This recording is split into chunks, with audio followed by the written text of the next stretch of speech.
Hi friends, welcome to my kitchen this afternoon.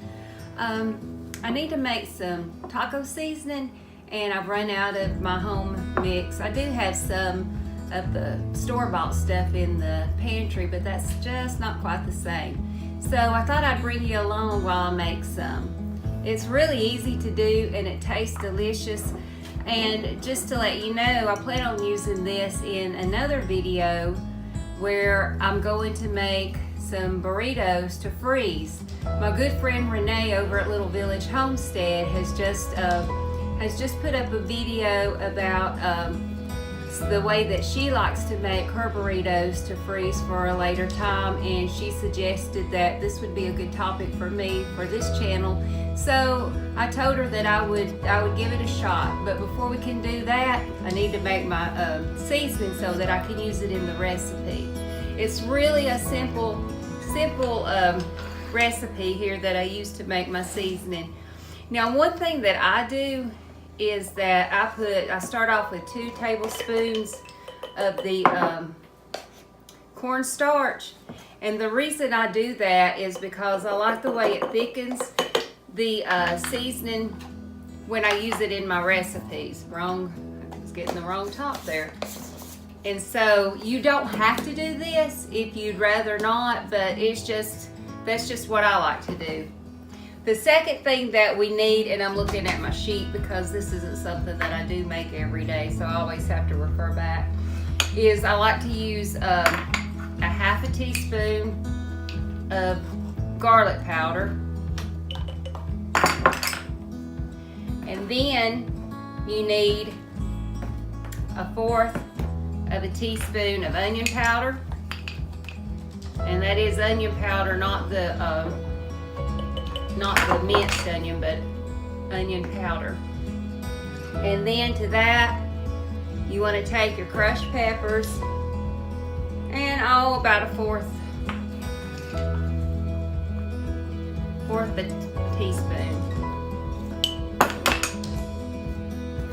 of that. And then let's see, and then we're going to use a half a teaspoon of dried oregano, and you can use a little bit of this or a little less. And if you hear something in the background, of course, that's Rosebud as usual. I think she will probably be making little sound effects in a lot of my videos, so I guess we'll just hear from her a lot.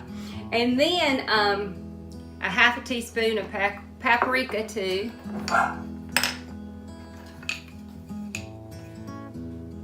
And I love my little wooden measuring spoons that I've gotten because they just really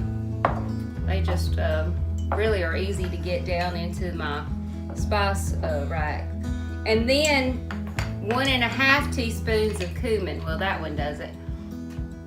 I like a lot of cumin in my taco seasoning, so I actually like to do a couple of teaspoons because I just think that the cumin just gives it a really good authentic Mexican restaurant taste. And then the last things that you need is you're going to need a teaspoon of sea salt and a teaspoon of black pepper. Now, what I normally would do is I would triple this, which is what I will do after I'm through with this video, but I just wanted to show you all what one recipe of it looks like, and this would be what you could use, you know, if you wanted to use it for your tacos for one evening. Now, what I would do is when I make this the second time to add to this is that I will not add any more of the cornstarch. I will only use the 2 tablespoons, you know, for every time that I double it. So that's how I make my seasoning. And one other last tip too, and it's falling out. One other last tip too is that if you use the Parmesan cheese that you get in the store, you know, the kind with the green tops, save your green tops and you can reuse those for your container so that you can keep your spices in those. So anyway, that's it. That's it for how I make this seasoning, and look for an upcoming video where we'll use it in making some burritos to freeze. And thank you so much, and you have a great day. God bless.